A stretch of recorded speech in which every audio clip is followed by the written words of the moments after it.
नमस्कार।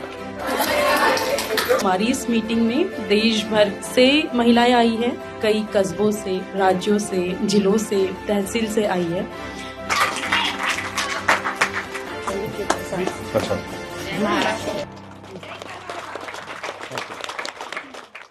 बहुत सारे लोग कर रहे हैं पॉलिटिक्स, कई सारी महिलाएं हैं भी ऑलरेडी, तो वाई अस? तो उस रेज का रियलाइजेशन कि हम पिछड़े हैं, हम सेकेंडरी हैं, हमारे पास सच में कुछ नहीं है, हमको धुतकारा गया है, हमको फेंका गया है, मारा गया है, काटा गया है, या कुछ भी नहीं किया गया, तो कम से कम चुप रहने को हमेशा कहा। और ये काटने का हथियार कौन सा है? पेट्रियार्की, नफरत, हिंसा। इसमें शर्म का क्या रोल है? शर्म is also a part of patriarchy, जहां पर हमें ट्रेनिंग दी गई है। How does it work? ये कैसे काम करता है? अगर किसी को ताकत देनी है तो किसी से ताकत छीननी पड़ेगी, और ताकत छीनने के लिए आपको कुछ सिखाना पड़ेगा। तो शर्म वो एक एलिमेंट है जो महिलाओं को, औरतों को सिखाया गया है इस बात के लिए कि तुम्हें ताकत क्यों प्रैक्टिस नहीं करनी है, क्योंकि तुम्हारा गहना तो शर्म है। और उस शर्म की वजह से आते हुए भी, जानते हुए भी, समझते हुए भी हमें लगता है ये हम कर नहीं सकते। मान लीजिए आप राजनीति में सफल हो गई और आप जो आपको राजनीति में चाहिए था हो गया, आप पावर स्ट्रक्चर में आ गई, शर्म गायब हो जाएगी?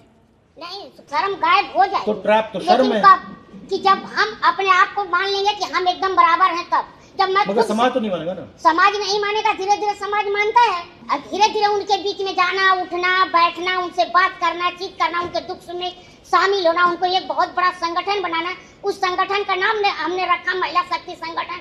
आज धीरे धीरे भाई भी उसमें आ रहे हैं, उनको लगता है कि नहीं अच्छा काम हो रहा है, तो इस तरह से तोड़ेंगे। आज पॉलिटिक्स में मेन लड़ाई किस बात की? संविधान को बचाने की। नहीं तो संविधान को बचाने के लिए आरएसएस संविधान पर आक्रमण कर रही है और कांग्रेस संविधान को बचाने की कोशिश कर रही है। If we are protecting one book, which book are they protecting? Manusmriti. So they are protecting Manusmriti, we are protecting constitution, right? But हम लोग कह रहे हैं कि भैया आप कॉन्स्टिट्यूशन को मार रहे हो। डायरेक्टली तो नहीं मार रही। मोदी ने ये तो नहीं कहा कि भैया मैं कॉन्स्टिट्यूशन को खत्म कर दूंगा। तो ये इनकी स्ट्रेटजी क्या है, कैसे कर रहे हैं? Okay, very good. ये इंस्टीट्यूशंस को कैप्चर कर रहे हैं। इंस्टीट्यूशंस कैप्चर करने से क्या होगा? 1947 में गांधी जी ने और कांग्रेस ने क्या कहा? रिप्रेजेंटेशन जो होता है और पावर जो है वो एक साथ चलेंगे, ठीक है?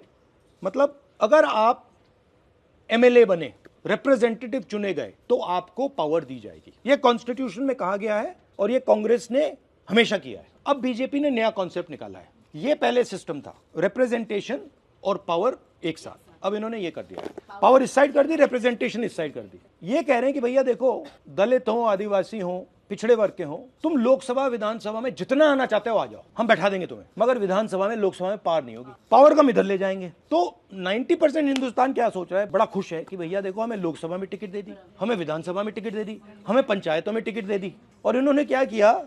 इन्होंने ये कर दिया, उसमें कुछ है ही नहीं, वो खोखला है वो। पार्लियामेंट से उन्होंने पूरी पावर निकाल दी। कहां डाल दी पावर? उन्होंने पार्लियामेंट से निकाल के इंस्टीट्यूशंस में डाल दी, ब्यूरोक्रेसी में डाल दी, अदानी अंबानी के हाथ डाल दी, सेबी में डाल दी। हाँ, तो और ये सेपरेट कर दिया। अब 90% इंडिया इसके लिए लड़ रहा है। उनको समझ नहीं आ रहा कि भैया यहाँ कुछ है ही नहीं। लोकसभा में जो एमपीज हैं, मैं उनसे बात करता हूँ, बीजेपी के एमपीज से, दलित, ओबीसी, आदिवासी एमपी से, मैं उनसे कहता हूँ भैया आप आ गए, मगर आपको कुछ मिला? कहते राहुल जी यहाँ पे तो हमारी बात नहीं सुनते, बैठा रखा है। कास्ट सेंसस का क्या लॉजिक है? अब कास्ट सेंसस से हम क्या करेंगे? हम पूरे देश को दिखा देंगे भैया इसमें कोई पार है ही नहीं, पार यहाँ है। और फिर 90% को पता लगेगा कि यार ये तो हमारा बेवकूफ बना दिया, इसमें तो पार है ही नहीं, पार उधर है, चलो उधर चलो। आपने मुझे पहले कहा कि देखिए हम पावर में पार्टिसिपेट करना चाहते, और आपने मुझे कहा कि देखिए हम रिप्रेजेंटेशन के थ्रू पावर में पार्टिसिपेट करना चाहते हैं। और मैं आपसे कह रहा हूं कि जितनी रिप्रेजेंटेशन लेनी है ले लो। कुछ नहीं मिलेगा। मैं मतलब लोकसभा में एमपी बैठा हूं, मतलब जब वो माइक ऑफ करना चाहते हैं ऑफ कर देते हैं, राइट? ये हिंदुस्तान की हिस्ट्री में पहली बार हुआ है। 1947 के बाद ये पहली बार हुआ है। 90% को हटा दिया, ब्यूरोक्रेसी में तो आपको हटा दिया, कॉर्पोरेट इंडिया में कोई नहीं है, जुडिशरी में कोई नहीं है, पावर सिस्टम में 9%, 10% लोग चला रहे हैं, और 90% को इन्होंने कहा भैया तुम जाके रिप्रेजेंटेशन करो, और उसमें कुछ है ही नहीं। पावर मिलेगा कैसे? कांग्रेस पार्टी का क्या लक्ष्य है? 50% रिजर्वेशन, जाति जनगणना, public sector.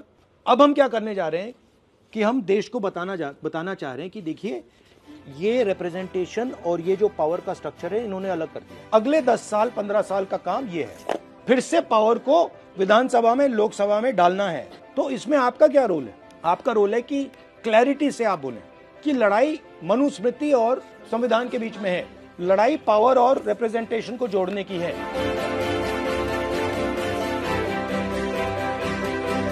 Thank you. Good, I am happy.